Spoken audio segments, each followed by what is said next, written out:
தமிழ்நாட்டினுடைய ஆவரேஜ் 20%.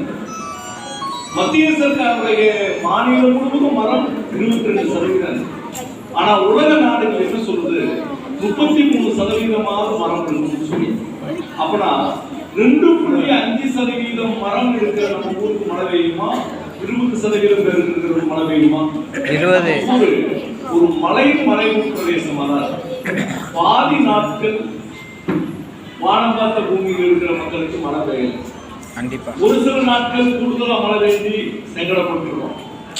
கஷ்டமான அதுக்கு காரணம் என்னன்னா ஒரு இயற்கை சமநிலையை நாம் உருவாக்குவதற்கு தவறி இருக்கிறோம்.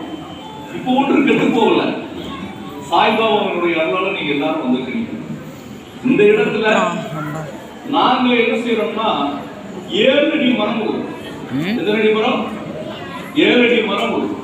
அந்த மரம் 200 ரூபாய். ஆனா நான் 150 ரூபாய்க்கு அந்த மரம்.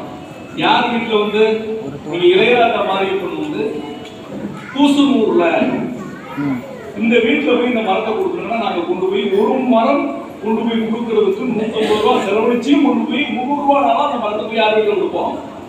அது வீட்டுல கொடுத்து அவங்க ஆதார் கார்டு, அவங்க போன் நம்பர் அவளை வாங்கிட்டு வந்து அந்த மரத்தை கொண்டு போய் விட்டுருவோம்.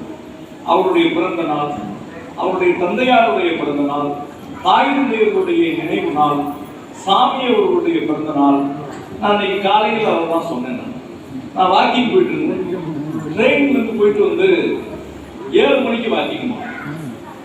7 மணிக்கு வாக்கிங் போது அப்ப சாய்பாபா அவர்களுடைய இந்த தினம் இருக்கிறது உங்களுக்கு அழைப்பு இருக்கிறது. நீங்க ஐந்து சிவபத்துக்கு வருகிறீர்கள் சொல்கிற போது ஒவ்வொரு நாளும் நம்மளுடைய கடமைகளை செய்வதற்கு தொடர்ந்து நம் பயணிப்பதற்கு இளையராஜாவை போன்று, சோமசுந்தரத்தை போன்று, கென்னடியை போன்றவர்களெல்லாம் அவர்களெல்லாம் ஏற்கனவே எல்ஐசியில் ஒரு மேனேஜராக இருந்தார்.